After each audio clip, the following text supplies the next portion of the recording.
भरोसा जिसको होता है ना, वो कुछ भी मांग सकता है भगवान से, क्योंकि उसको पता है कि यहाँ मैं मांगूंगी ना तो कुछ ना कुछ तो मिलेगा, खाली झोली नहीं जाएगी। और मुझे पता है, हाँ, क्योंकि सबसे पहले मैंने चालू किया था शिव पुराण पढ़ना। जब मैं कथा नहीं करती थी, भजन ही करती थी, तब पहले सबसे पहले मैंने पढ़ना शुरू किया था, अभ्यास करना शिव पुराण का। और ये मेरी गुरु जी है, हमारी बेटी, ये हमारी गुरु है। क्यों? ये सत्य वचन है, ग्रंथ के सामने, व्यासपीठ के सामने कुछ भी झूठ नहीं बोला जाता। हमारी बेटी ने बोला, बहुत समय से डिप्रेशन में थे, दवाई खा रहे थे हम, घर में ऐसी तकलीफ हो गई थी, अकेले हो गए थे, अचानक से घर का स्तंभ टूट गया था। उस समय कुछ पता नहीं चलता था क्या करूं क्या नहीं, डिप्रेशन की दवाइयां चालू हो गई। और उस समय, ये आपको बात इसलिए बताती हूँ कि आप में से कोई बहन को, भगवान ना करे कोई ऐसी तकलीफ आए, हिम्मत नहीं छोड़ना, हिम्मत करना, आगे बढ़ते रहना। आप में कुछ ना कुछ अच्छा है। आप सब बैठी हो ना, आप सभी में कोई एक गुण ऐसा रहता है जिस गुण के कारण आप जी जाओगी, आप अपने बच्चों को भी जी डालोगी। उस समय हमारी बेटी ने बोला, मम्मी रोती रहोगी तो काम नहीं होगा, और जाने वाले कभी वापस नहीं आते, सबके जाते हैं। अपने घर में एक नया काम नहीं हुआ है, भगवान की इच्छा है, उसके सामने हमारा कुछ नहीं चलता है। तो करो मम्मी ऐसा काम कि तुमको आता है, तुम कथा पहले भी कर चुकी हो, कर रही हो, भगवान का भजन करती हो, तो क्यों ना तुम कथा का पढ़ाई करो शुरू पहले से, और फिर से तुम कथा शुरू करो। और उस प्रकार बेटी ने अपनी कॉलेज करते हुए सब घर को संभाला, रसोई संभाली, बाहर का काम संभाला, और मुझे ग्रंथ लेकर के बिठाया। मैंने ग्रंथ की पढ़ाई की, पहले शिव पूजा किया, और ये शिव जी का ग्रंथ पढ़ा, महादेव का शिव महापुराण। और पढ़ाई करते करते धीरे धीरे मेरी लगन ऐसी लगी भोले बाबा से, सबसे पहले कि मैं तो रात दिन भोले बाबा करने लगी। और तब जाके भगवान को पता था कि तो डिप्रेशन में है, इसको किसी की जरूरत है, और मैं सब दिन उसके साथ चलूंगा नहीं, क्योंकि मैं भोला भंडारी हूँ, कहीं ध्यान में बैठ गया तो युगों युगों तक ध्यान में रहूंगा, तो ये फिर से डिप्रेशन में चली जाएगी। तो भोले बाबा ने मुझे कृष्ण के पास भेजा। मैंने भागवत जी को पकड़ा, और उस समय भागवत जी के पठन में, अध्ययन में ऐसा मन लगा कि उसके बाद जो शुरू हुआ कथा का दौर, आज तक नहीं रुका। और आपके जैसे भोले भाले भगत मुझे सुनने आते हैं, बैठते हैं, और मैं दो चार शब्द जो मुझे भगवान की कृपा से, मेरे माँ बाप की आशीर्वाद से, गुरुजी की कृपा से मिले हैं, उसी से भगवान का गुणगान गाती हूँ। आइए, भरोसा जिसे कहते हैं। एक बेटा था, सुनेगा, कथा है, छोटी सी कथा है लेकिन बहुत बड़ी सीख देती है। हाँ, तो एक छोटा सा बेटा था, और उसके पापा उसको एक दिन गाड़ी में लेकर के स्कूल छोड़ने के लिए गए। कहाँ गए? स्कूल छोड़ने के लिए गए। स्कूल छोड़ने के लिए जब गए ना, तो बेटे को जब स्कूल के आंगन में दरवाजे पे उतारा ना, तो बेटा उसके पिताजी को देखता रहा, और थोड़ी देर देखता रहा तो उसके पिताजी को ऐसा मन लगा कि बेटा नहीं जाना चाहता स्कूल, तो वो अपनी गाड़ी से उतरे और दरवाजा बंद करके बेटे के पास गए, उसको गले लगाया और उसके सर पे हाथ घुमाया। बेटा को बोला, बेटा जाओ, मैं शाम को आपको लेने आऊंगा। हाँ, छोटे बच्चे को समझाना पड़ता है ना। हाँ, तो बच्चे को बताया पिताजी ने, क्या उसके पापा ने, मैं शाम को छुट्टी होगी ना तब आपको लेने आऊंगा। बच्चा खुश हो गया, बोला, पिताजी लेने आओगे ना पापा? उसके पिता ने कहा, हाँ मैं आऊंगा। फिर से बच्चे ने पूछा, पापा जरूर लेने आओगे ना, भूलोगे तो नहीं ना ऑफिस के काम में? बच्चे ने कहा, तो पिताजी ने तुरंत उसको गले लगाया और कहा, मैं नहीं भूलूंगा बेटा, कुछ भी हो जाए, चाहे कुछ भी हो जाए, मैं तुझे लेने स्कूल से शाम को जरूर आऊंगा बेटा। ऐसा कह के बेटे को स्कूल में भेजा, और पिताजी ने अपनी गाड़ी चलाई अपनी ऑफिस की तरफ। थोड़े ही दूर 20 मिनट तक गाड़ी चली होगी, और वहां उसी समय वो जो शहर था वहां पे धरतीकंप हुआ।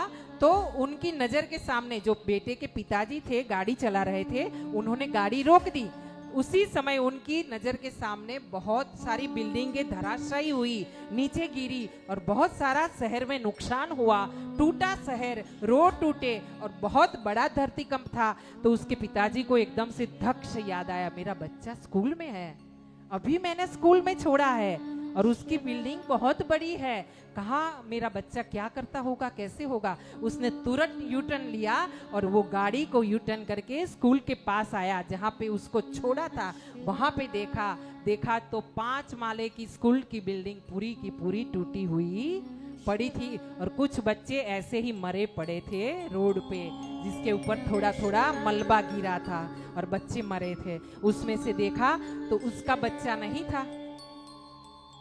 तो पिताजी ने क्या किया, धीरे धीरे वो जो मलबा पड़ा था ना, वो जो बिल्डिंग का काटमाल बोलते हैं वो पड़ा था ना, उसमें से बड़े बड़े पत्थर हटाना शुरू किए। धीरे धीरे पत्थर हटाना शुरू किए तो उनको देखकर उनके साथ में जो दूसरे बच्चों के माता पिता आए थे मिलने के लिए, वो भी सब शुरू हो गए। उन्होंने भी बड़े बड़े पत्थर हटाना शुरू किया।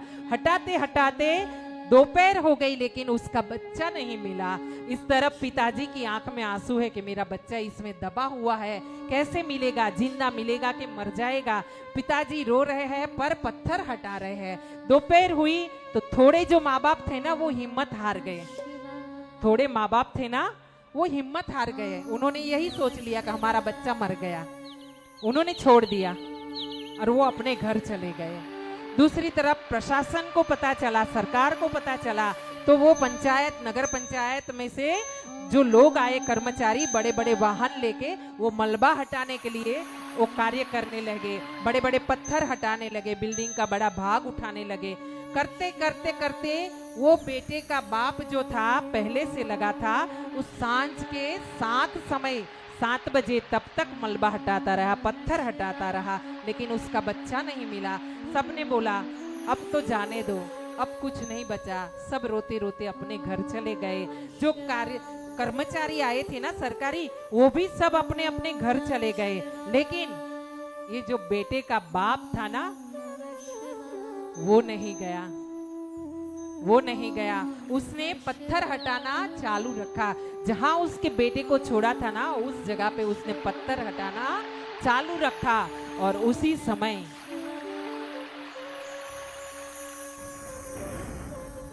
समय रात के 12 बज गए। पिता ने सुबह से कुछ नहीं खाया था, पत्थर हटा रहा था। धीरे धीरे करते सुबह के 4 बज गए। सुबह के 4 बजने पर वो थक गया। उसने सोचा अब मेरा बेटा कैसे मिलेगा, लेकिन मैं हिम्मत न हारूंगा। उसने पत्थर हटाना बंद नहीं किया। उसी समय जैसे उसने एक बड़ा पत्थर उठाया, उसके नीचे से आवाज आई, पापा। जैसे ही पत्थर उठाया, उसके नीचे से आवाज आई, पापा आप आ गए पापा।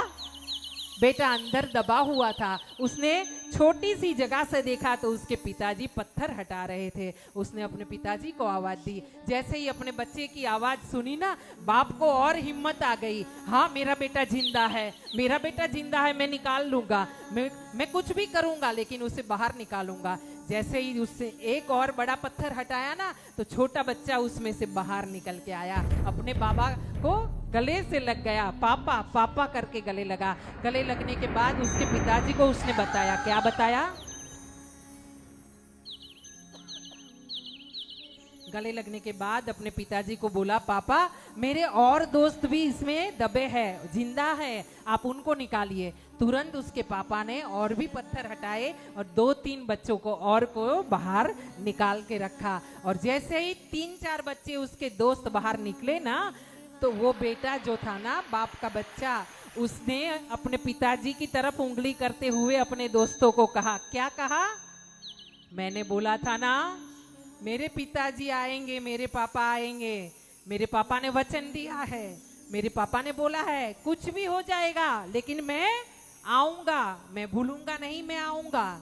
मैंने बोला था ना, कुछ भी होगा मेरे पापा मुझे निकालने के लिए आएंगे। ये भरोसा है। और ऐसा ही भरोसा आपको और हमको भोले बाबा पे रखना पड़ेगा, तब ये घनघोर कलयुग में हम जी सकेंगे। अच्छी तरह से जीना तो बाद की बात है, लेकिन ये घनघोर कलयुग में अगर जीना है ना तो इस तरह से पूरा भरोसा करना पड़ेगा। किसी भी तकलीफ में रहेंगे, एक भरोसा, भोले बाबा है, बाबा मेरे पास है, मेरे साथ खड़े हैं, मेरे आगे चल रहे हैं, ये विश्वास रखना पड़ेगा। और हिंदू धर्म में अकेले भोले बाबा नहीं, हम तो कहते हैं आपके जो भी इष्ट है, आपकी जो भी कुल देवी है, जो भी कुल देवता है, उनको साथ लेके चलो। यही समझो, जैसे ही पांव धरो घर के बाहर, उनको बोल दो बाबा मैं आ रही हूँ, हाँ काम करके आ रही हूँ, चलो आप आगे चलो मैं पीछे। घर पे आओ ना, आकर के प्रणाम करो, बाबा अपना काम हो गया, धन्यवाद आपका।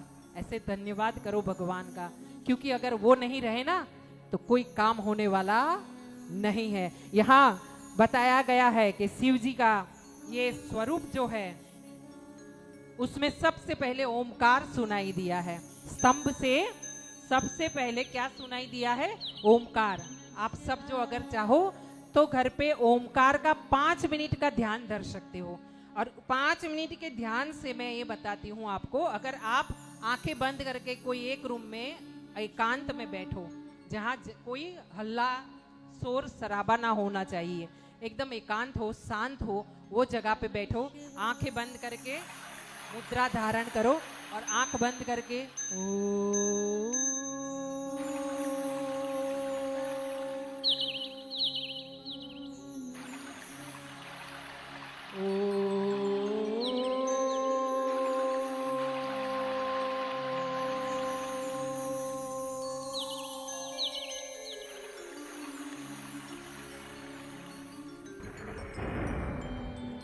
ऐसे करके ओम को पियो, आ ऊ म, आ ऊ म, ऐसे ओम बोलो।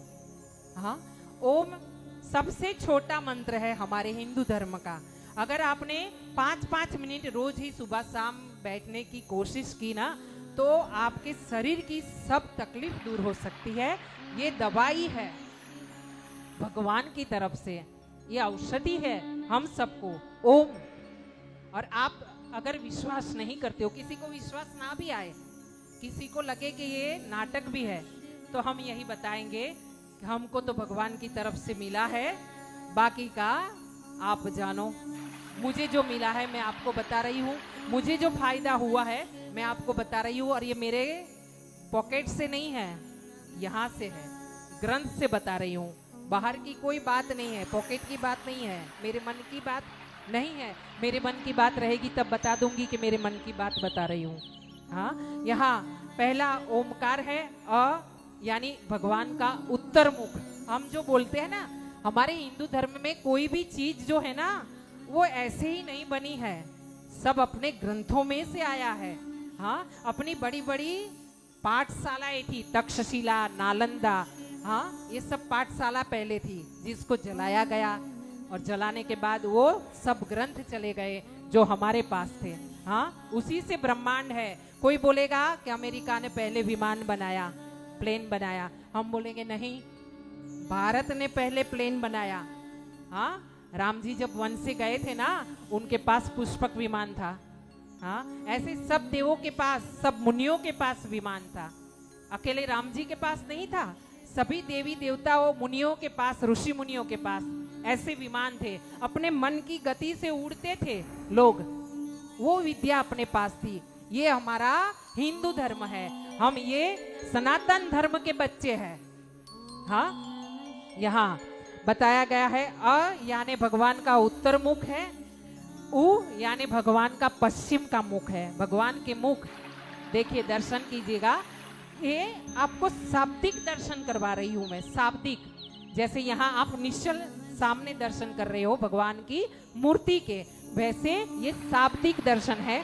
आंख बंद करके देखिए, भगवान का उत्तर मुख है,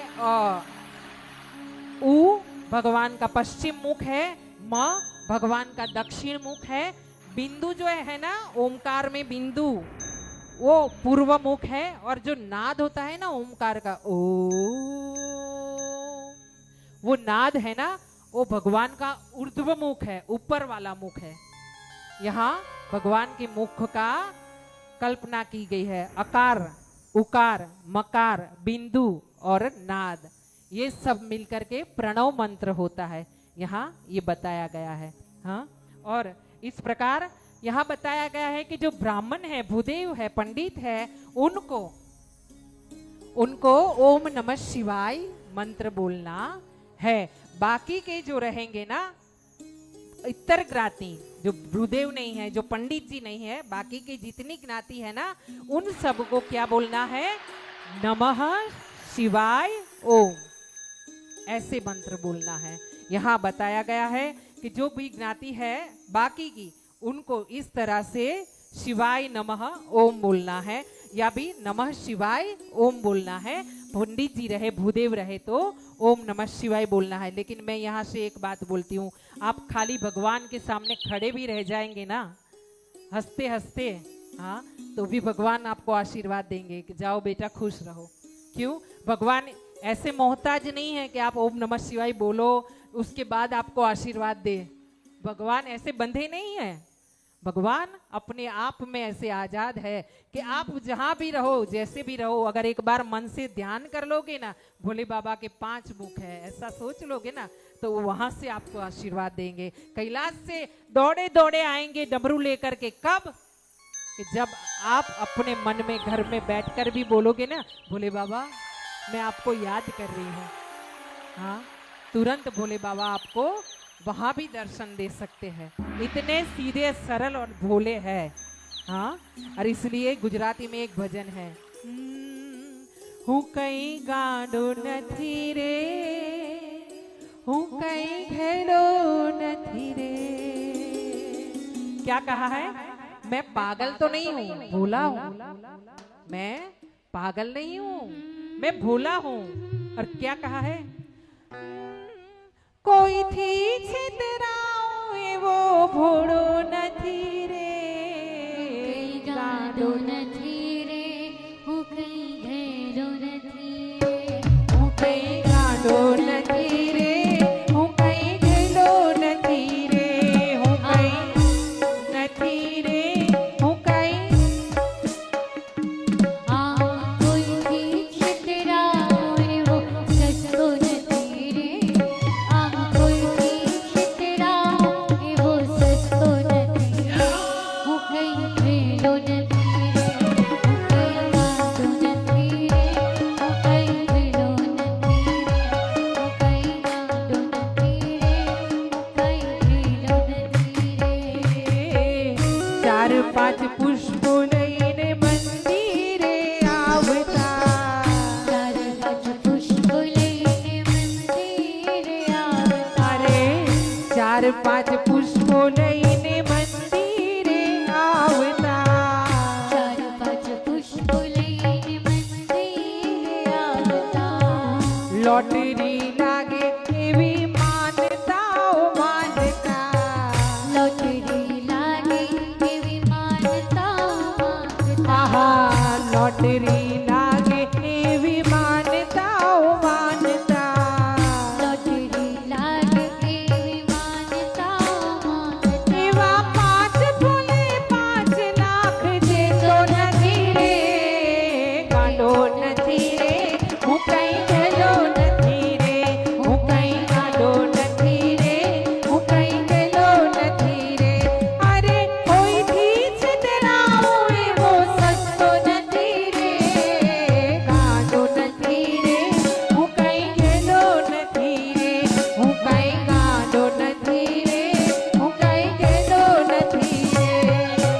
बोलिए काशी विश्वनाथ महादेव की जय, श्री रामचंद्र भगवान की जय, श्री कृष्णचंद्र भगवान की जय, सर्वेश्वर धाम मंदिर की जय, सनातन धर्म की जय, हनुमान जी महाराज की जय, अपने अपने मात पिता की जय।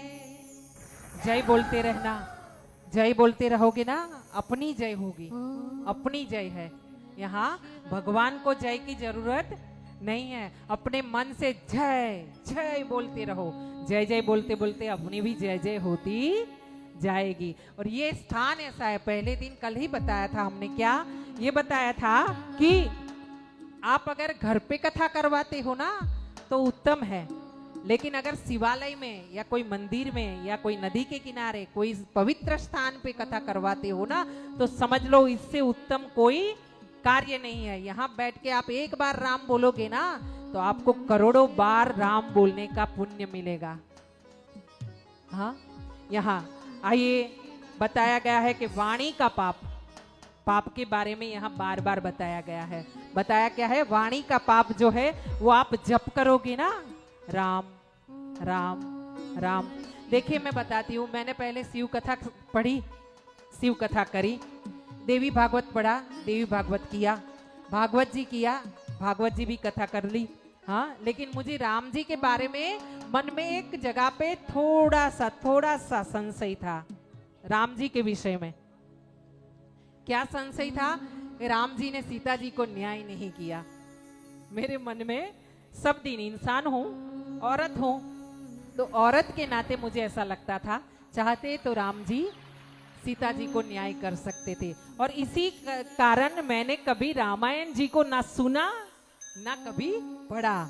मेरे पास समय ही समय था, रात दिन समय था, और मैं पढ़ती थी शिव पुराण और भागवत जी, लेकिन मैंने कभी राम जी का रामायण ना बसाया, ना कभी पढ़ा, ना उसके लिए इंटरेस्ट किया। ऐसे करते करते समय चला, धीरे धीरे धीरे धीरे करते मैंने एक बार एक कथा सुनी YouTube पे, गलती से कथा सुन ली। वो कथा थी रामचरितमानस। हाँ, और वो कथा सुनने के बाद मेरे मन में राम जी के लिए बहुत भाव हुआ।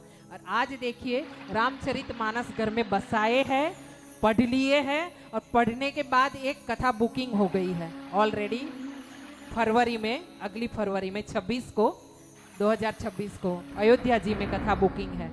हाँ, और मैंने जब पढ़ा ना तो आज जब भी मैं राम जी बोलती हूँ ना, राम, मेरे मन में इतना आनंद होता है, मैं एक बार हंस दूं जोर से, इतना मेरे को आनंद मिलता है राम बोलने से। सबसे छोटा मंत्र राम, और शिव जी राम के आराध्य है। हाँ, और राम जी के आराध्य शिव जी है। इस प्रकार सबसे बड़े वैष्णव शिव जी है। कोई कोई होता है कि शिव जी का नाम नहीं लेता, कोई कोई होता है राम जी का, कृष्ण का नाम नहीं लेता। वैष्णव लेते नहीं है शिव जी का नाम। वैष्णव जो होते हैं ना, शिव जी का नाम नहीं लेते, और जो सेवपंथी होते हैं वो राम जी का नाम नहीं लेते। हाँ, ऐसे किसी दर्जी के वहां जाइए कि जिसको आप बोलोगे ना ऐसे सी दो, तो हमारे गुजराती में बोलते हैं शिवो, शिवो कपड़ा शिवो। तो वो जो दर्जी रहेगा, अगर वैष्णव रहेगा ना, वो ऐसे नहीं बोलेगा कि शिवो, क्यों? उसमें शिव का नाम आता है। ऐसे नहीं होना चाहिए। जबकि भगवान ने, राम जी ने सबसे पहले भोलेनाथ को माना है, और भोलेनाथ ने सबसे पहले राम जी को अपना आराध्य माना है। हाँ, ऐसा अंतर नहीं रखना चाहिए भगवान के बारे में। यहाँ बताया गया है कि देह का पाप जो है, अपने शरीर से जो पाप होता है ना, वो तप से शुद्ध होता है। उसको खाक कर सकते हैं तप करके, लेकिन हम लोग तप नहीं कर सकते। तो क्या कर सकते हैं? जप कर सकते हैं, हाँ, नाम स्मरण कर सकते हैं। तो वही नाम स्मरण से हमारी तो गाड़ी चलानी है। आगे जाके बताया है धन का पाप है। धन का पाप हम क्या करके दूर कर सकते हैं? शुद्ध कर सकते हैं धन को दान दे करके। कहीं भी ऐसी कथा हो, कहीं भी कोई पंडित जी ऐसे बैठे हो, विराजमान हो, जाकर के प्रणाम कीजिए, उनके हाथ में दक्षिणा दीजिए। ऐसा जरूरी नहीं कि कथा की है तो दक्षिणा देनी, ऐसा जरूरी नहीं कि पूजन करवाया है तो पंडित जी को दक्षिणा देनी है। बिना पूजन के, बिना कथा के, बिना कोई बात के आप पंडित जी को दक्षिणा दीजिए, आपका